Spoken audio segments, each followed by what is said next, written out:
Welcome back to the AM4U stage, ladies and gentlemen. The question, how important is sustainability for mechanical engineering? This is a question that, of course, also interests us at Formnext. And that's why we're lucky enough to win a speaker for the topic. Dr. Markus Hering is Managing Director, beside other functions, for the Additive Manufacturing Association and Working Group at VDMA. And I'm super happy that he will guide us through that topic. Markus, come to me on stage. Stage is yours. Yeah, thank you, Sven. Good evening. Welcome. I should talk about the relevance of sustainability for mechanical engineering. This is quite a big challenge because I just have a few minutes and can deliver just an overview about this topic. Usually it would take at least 2 hours to go to all the details. So I have to be a little bit away from the details and would like to give you an overview. I would like to start with VDMA. So our organization, the German Federation for Mechanical Engineering. Our headquarters is here in Frankfurt on the other side of the Main River. We have around about 500 employees, what is not usual for associations, but we go very deep in details. We have around about 37 trade associations, so that means subgroups for all the different types for mechanical engineering. Additive manufacturing is one of these. We have regional subsidiaries in the regions in Germany and also in the European countries because we have, meanwhile, a lot of European members. Overall, in mechanical engineering at VDMA, we have around about 3,500 member companies that are producing different type of machines and technology. What, in general, at VDMA, our main topics, what we are discussing right now? One of the current ones, of the actual ones, is Green Deal of the European Union, and what are the consequences for mechanical engineering for the companies. It's a task about sustainability, about energy use, energy consumption, energy efficiency, substitution of carbon as energy, as fuel components.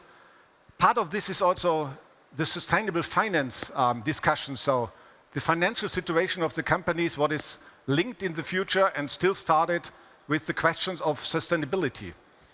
We have Power to X, so the question, would we have in the future a new type of energy based on hydrogen? It's an interesting alternative for some technologies, for some branches. And of course, digitalization is the other current topic what we have in all facilities. This is a big issue. OPCOR is the global production language, what we introduced to the market, where we are working on in different joint working groups, also for additive manufacturing. We do a lot in research, in innovation, and of course we deliver a lot of statistics to our members. We're speaking about benchmarks for the industry. We're speaking about export control, what is important for our industry. We're speaking about trade fairs. We give legal advice. We're speaking about regulations with a global impact. So a lot of things what we do in general. I would like to go especially to the point of sustainability and what is coming from the Green Deal in European Union. Just an overview here, what you can see.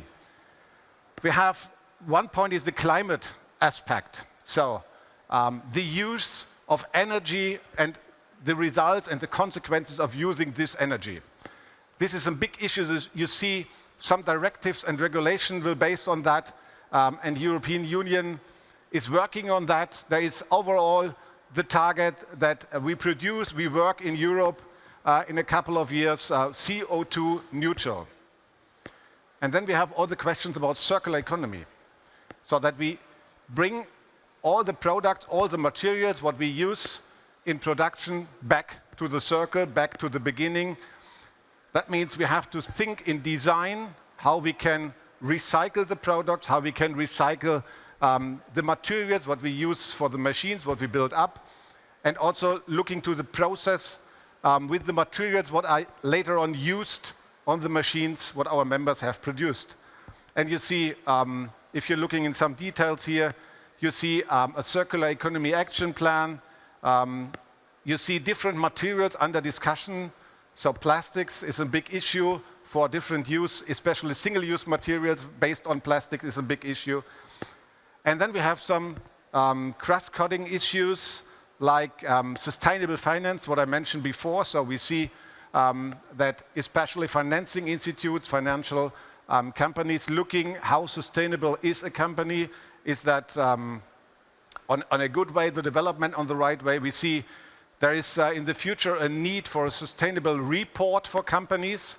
There will be two different steps, starting first of all with companies more than 500 employees, and later on then also companies with more than 250 employees have to deliver a sustainable report every year.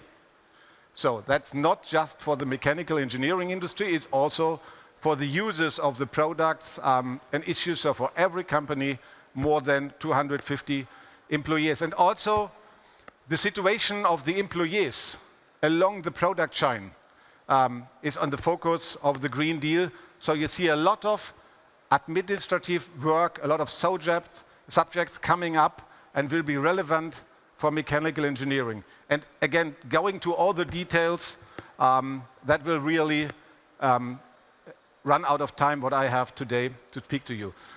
OPC-UA, I said before, digitalization, the global production language, we are working on that. And it's also a small element what is linked to sustainability, because based on the digitalization of the procedures, of the process, of the material information, we can follow up and can put together all the information what we have along the process chain. And since this year, we have also a joint working group for additive manufacturing in OPC-UA.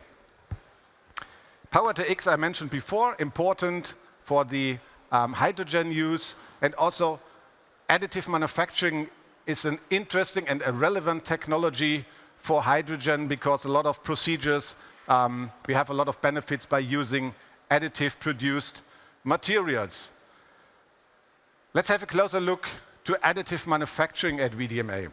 So we have a working group with around about 200 member companies, and we build up the complete value chain of additive manufacturing. That means we have the suppliers of the material, of the raw material, powder, or whatever we use. So the huge variety of technology and different types of technology.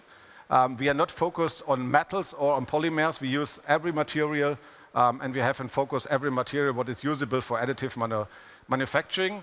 We have the suppliers of software, of machine control systems. We have, of course, the OEMs of additive manufacturing machines and technology.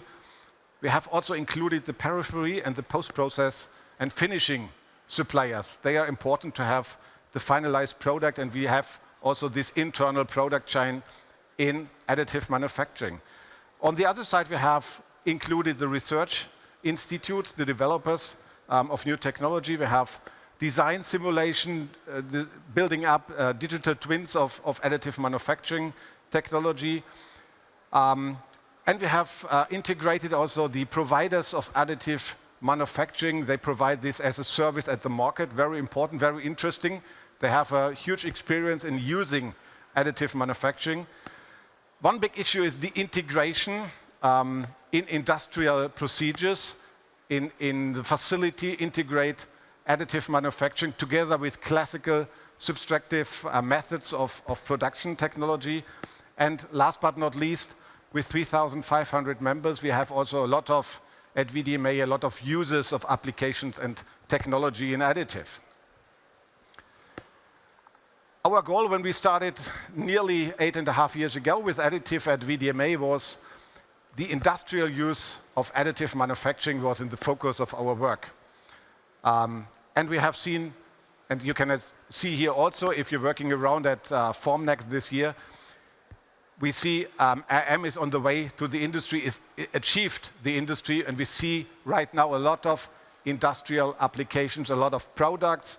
You have heard before, aviation is one part, but also our industry, mechanical engineering, is a user what is using more and more additive applications, additive materials, and also serial production based on additive is becoming more and more important. We have a closer look to the process chain of additive, so from design thinking up to the finalized product with the post-press, including the post-press technology and also the automatism of this procedure, if it's possible. Machine connectivity, I mentioned before.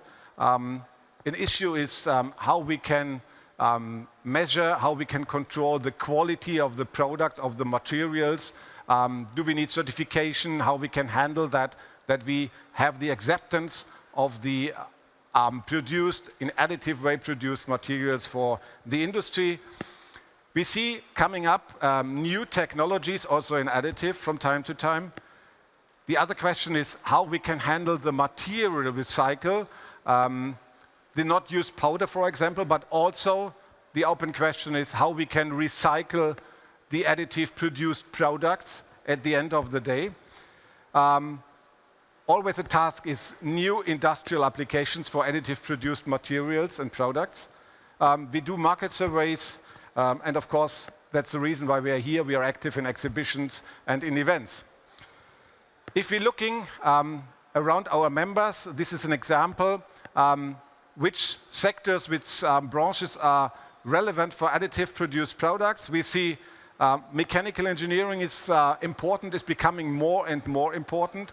With the new approach in thinking in construction, we use more and more AM-produced applications and products. We see automotive, we see aerospace, it's relevant. We see, of course, medical is a sector, electronics also becoming more and more important, and also process technology. You see a huge variety of different industrial sectors have relevance with AM right now.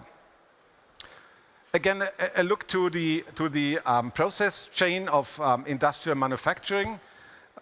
You see, first of all, at the beginning is the concept, then you have the preparations to do, then you have the entire additive manufacturing process, and then you have the post-process, and at the end you have the application.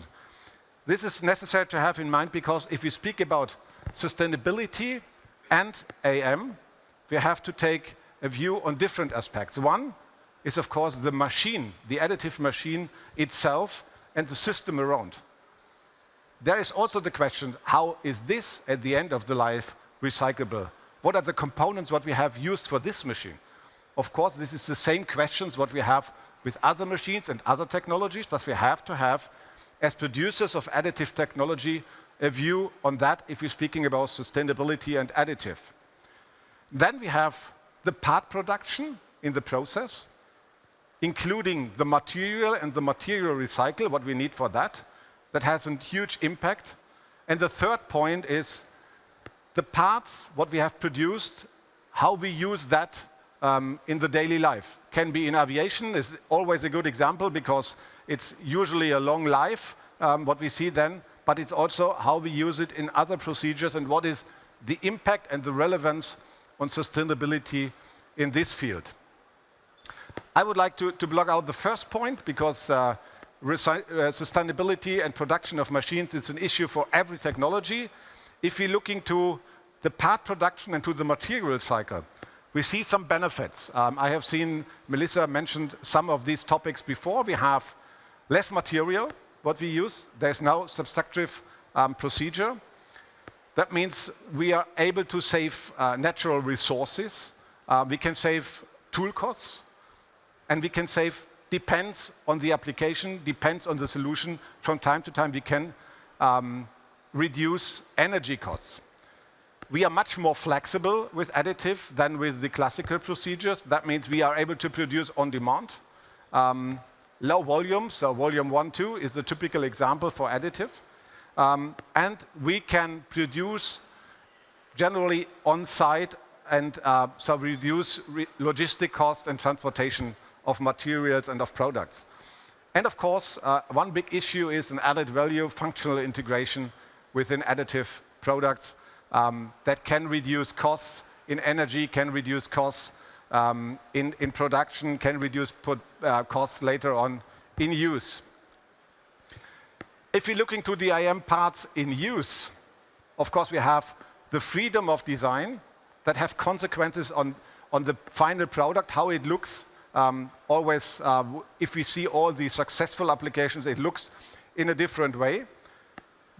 Usually, we try to receive a higher efficiency of the product.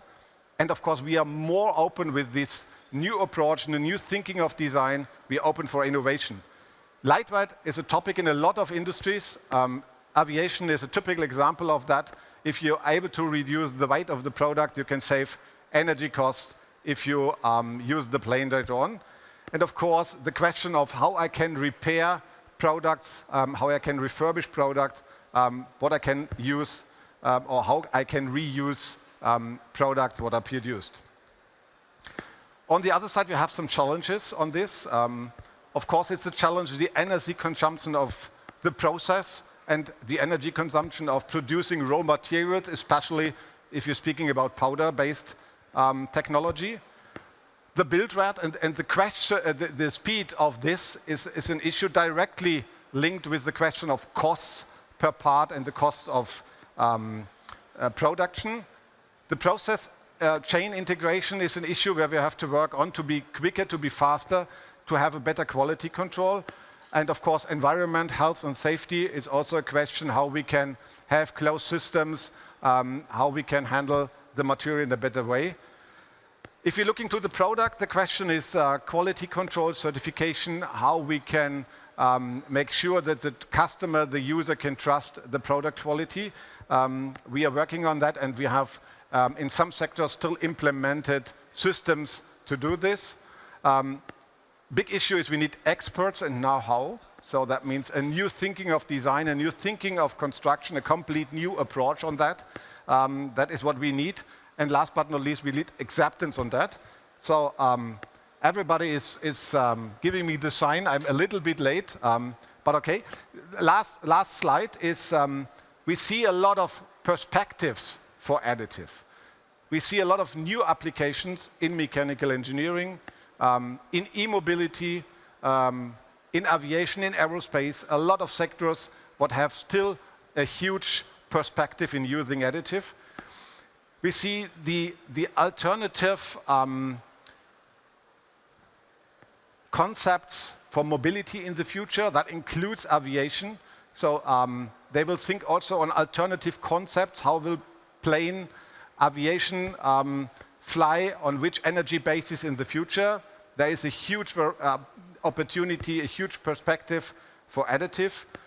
Lightweight construction is always an issue in a lot of applications, in a lot of industries.